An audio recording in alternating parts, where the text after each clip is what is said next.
Welcome back to the latest edition of the Jake's Take with Jacob Elyachar Podcast. I'm your host, Jacob Elyachar, the chief content producer and writer of jakestake.com, a pop culture and entertainment news website.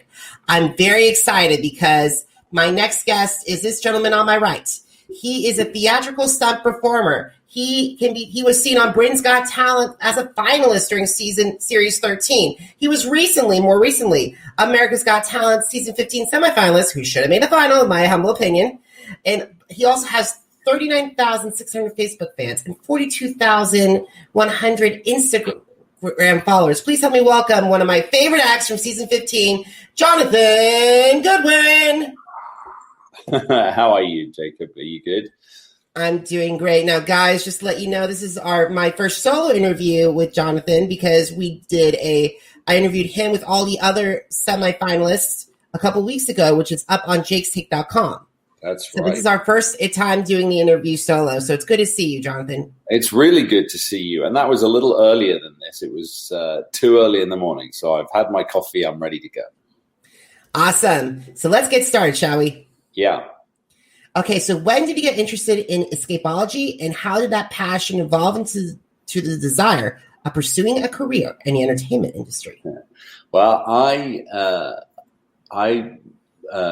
read a book about Houdini when I was 7 years old. I guess like any kid, I was fascinated with, superheroes and all of that normal stuff.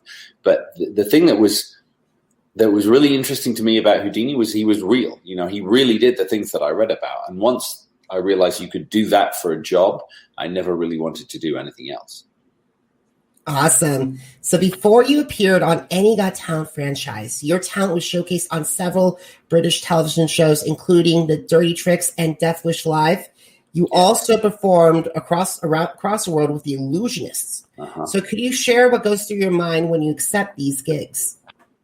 They're all very different. Every time that an opportunity arises like that, it throws up all sorts of different challenges. To go back to Deathwish, that was or Dirty Tricks rather. That was really the first television performance that I made where I was doing escapes, and it was a real challenge and an opportunity. I was a studio show, but it was I was like a BT segment. So we would go away from the studio and cut to me, and I would be doing something dangerous and stupid. Really, it was just about being as creative as I possibly could.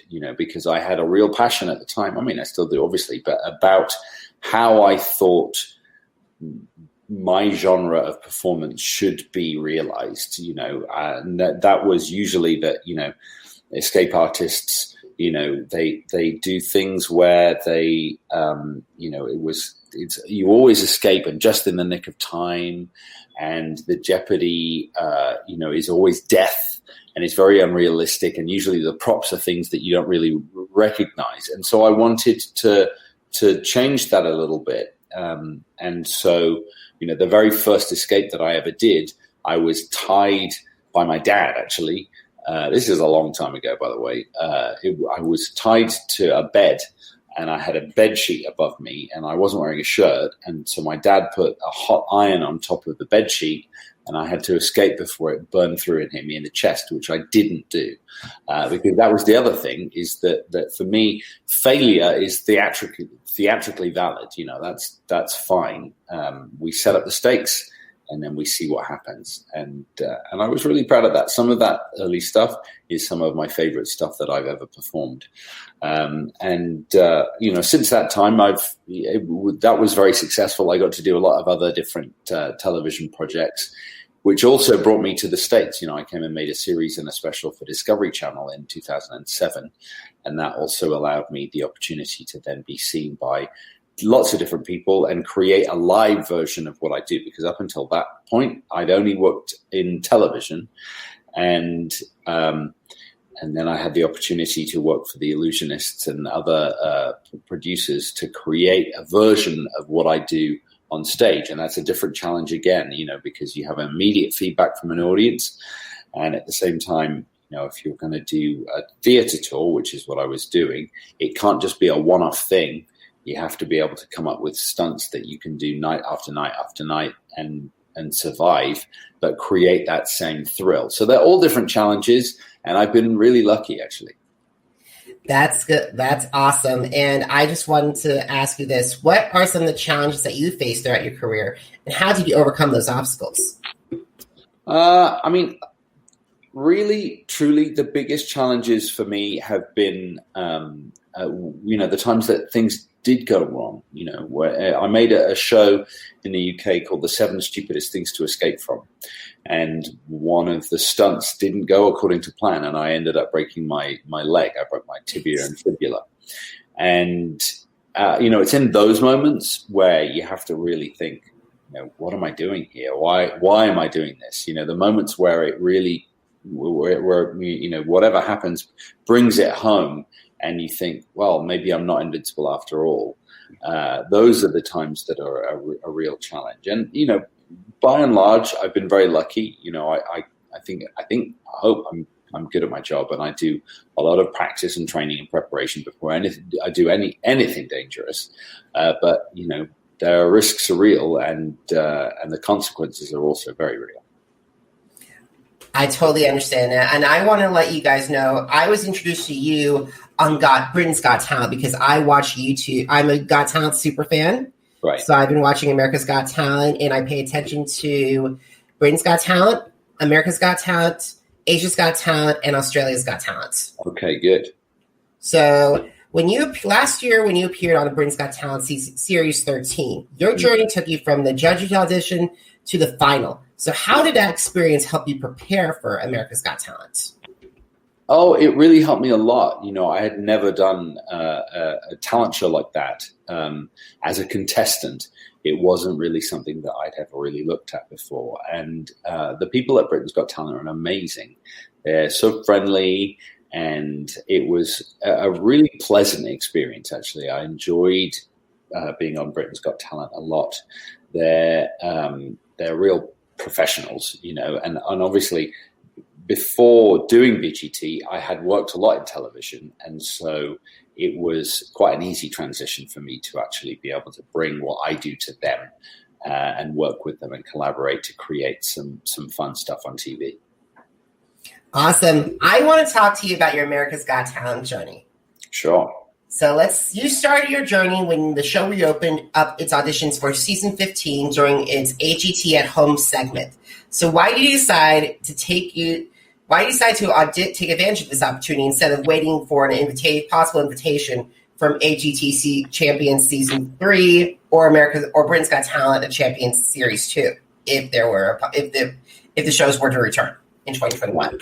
Well, I was invited to go on Britain's Got Talent Champions, and that was a hard decision, actually, because I knew that I wanted to be on America's Got Talent because I live in America. Although I'm British, I live in Las Vegas, and now I'm a US citizen, and so it was really a decision for me between being on BGT Champions or going for AGT.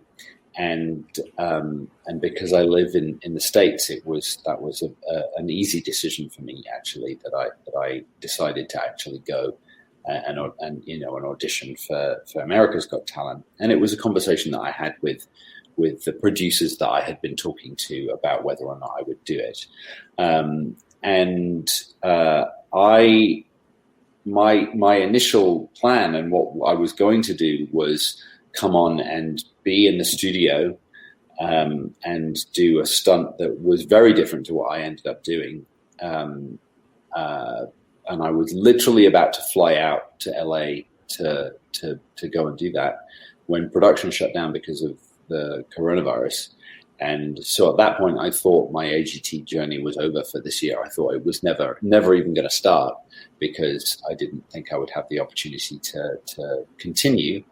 And then they suggested that maybe I could, create a video submission and get into the process that way. Because I think, it was a real curveball for the people at America Got Talent as well. Nobody saw the coronavirus coming and certainly didn't think that it was going to affect everything as much as it has.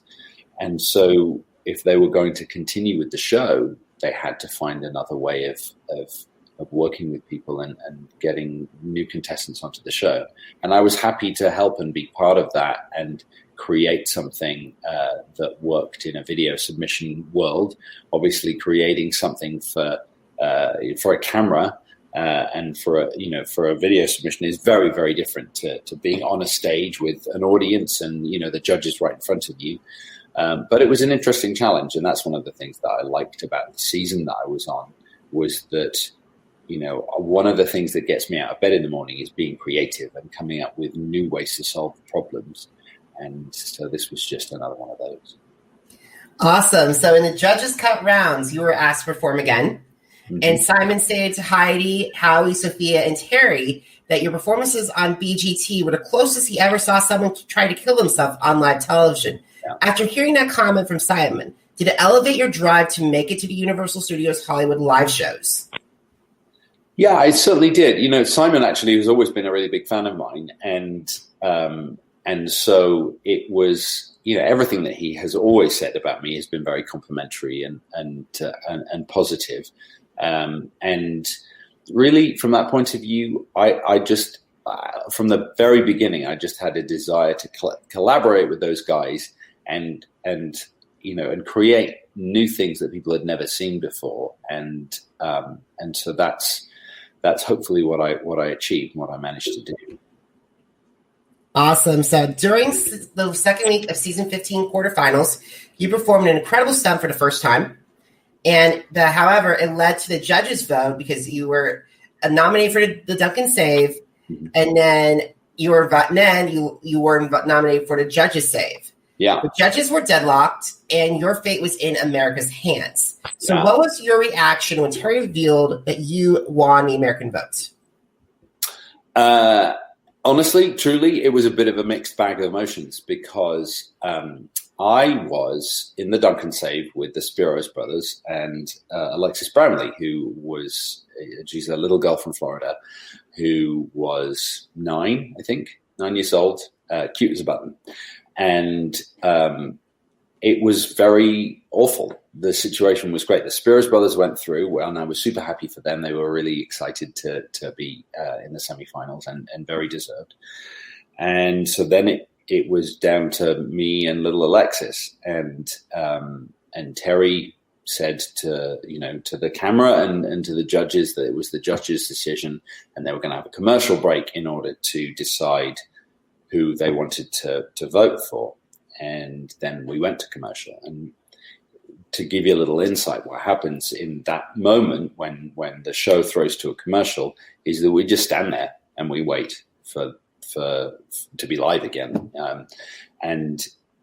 So in the room, because there's no audience and all of the crew are kind of backstage, in the room was me and Alexis and the 4 judges. And that was it. Terry had left and he goes back to a little corner. So he wasn't there. And Alexis started to cry because obviously it's a high pressure situation. She's been working really hard to this has been her dream.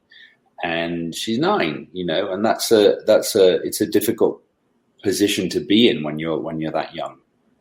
I have a daughter who's basically the same age as Alexis.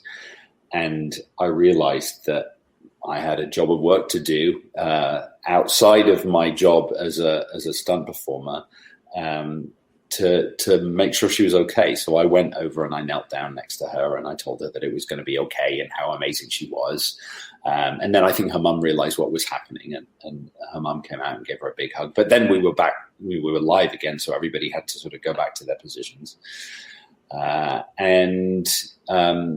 Yeah, like you said, the judges were deadlocked, and so then it went to the audience vote, who got the most votes in the Duncan Save, which was me, and there was no time. I couldn't even speak really. Once Terry said Jonathan Goodwin's the winner, I was shocked, and then they cut to the titles, and they edit the credits, and then at the end of the credits, the music finishes, and now we're back, and we're not live anymore, and there's no audience. So it was completely quiet in the studio, and the only sound you could hear was Alexis crying. And I just felt awful, is the truth. It's one of those things where I should have felt really happy to be voted through to the semi-final of AGT, but actually I just felt really bad because, we had basically just crushed the hopes and dreams of a little girl for entertainment. It's one of the frustrating things about the show. I guess we all know what we're letting ourselves in for when we put ourselves up there. But I think maybe when it's a child, it maybe wasn't the nicest way that happened. And I made sure that I went and I had a long chat with Alexis afterwards in her dressing room and made sure that she was okay. I was obviously very pleased to go through and to have the opportunity to perform again, but it was a little bit of a bittersweet moment for me. I totally understand this. I've been talking to a lot of fans for AGT, and they've been thinking it's been time for a kids version, maybe from the 5-year-olds to the 18-year-olds compete, and then have the same format with Universal Kids. And I commend you for consoling Alexis, and thank you for sharing that story with us. Oh, of course, a pleasure. All right, so for your last performance, sadly it was your last performance, but it was one of the best Danger Act moments I have ever seen in my 15 years watching that show.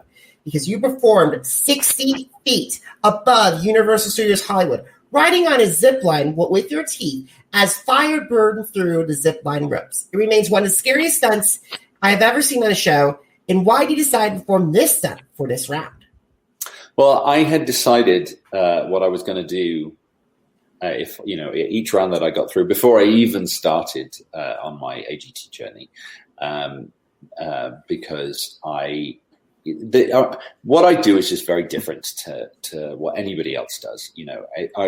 I in that not only am I a danger act, so I have to plan and be able to prepare those things ahead of time, but also I'm not a danger act that does traditional acts at all.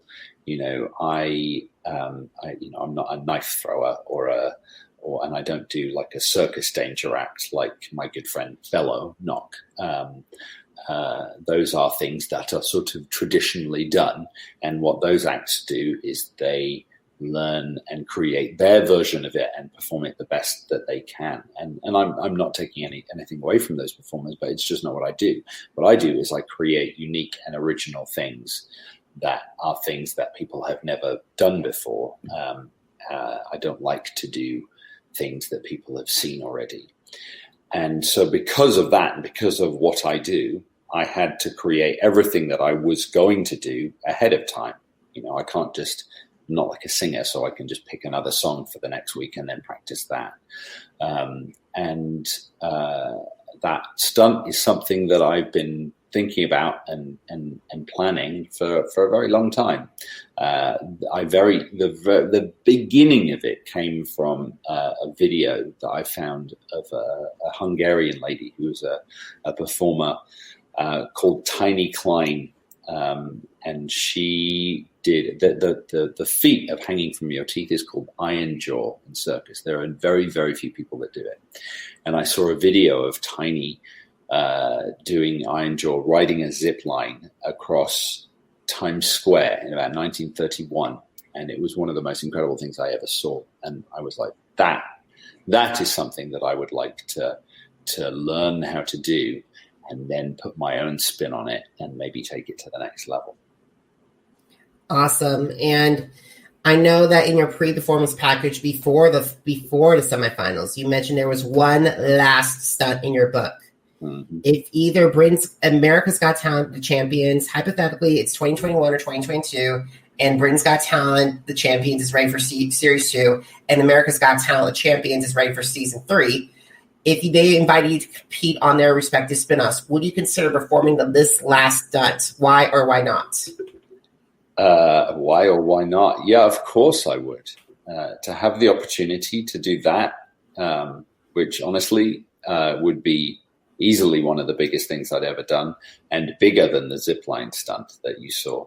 I would absolutely do that. I don't know whether I would have the opportunity and whether they're going to call me up. But if they want me to do that, then I would be honored. Awesome. So this is my third to last question. So what are some of your favorite social media platforms and why do they stand out? Give me 1 second, actually, Jacob. That's my daughter. She's calling. Millie, I'm doing a podcast. Can I come up in a minute? Now's not a really good time. Sorry about that. No problem. My favorite social media platforms. I really love Twitter. Actually, it may be my favorite because I think that it's a great way to learn about the world, and I love the humor and how snarky people are on Twitter. I'm British, so sarcasm is basically my blood group. So I love that. And Instagram as well, I think is really cool. And I enjoy seeing everybody's pictures and what everybody's up to. It's a really good way to kind of get an insight into people's day, which is really good. And I'm on both of those things. So you can come and find me. Awesome. Now, if you want to have the opportunity to meet with fans or performers who want to who want to audition for either America's Got Talent or Britain's Got Talent, what advice would you share with them? Well, it's actually something that I do from the point of view of I'm a creative consultant, so I work with other acts to help them develop, their performances. And so from that point of view, I think that, I can be hired to do that job. But I think, the nub of it is that, you have to know exactly who you are, because when you don't have much time on these shows, BGT or AGT, to make an impression. And so when you go on and you walk out onto that stage, you have 30 seconds basically to capture the attention and the imagination of the audience. And in order to do that, they need to be able to define who you are quickly and easily. And so it's basically being able to sum up what it is. What is your unique selling point?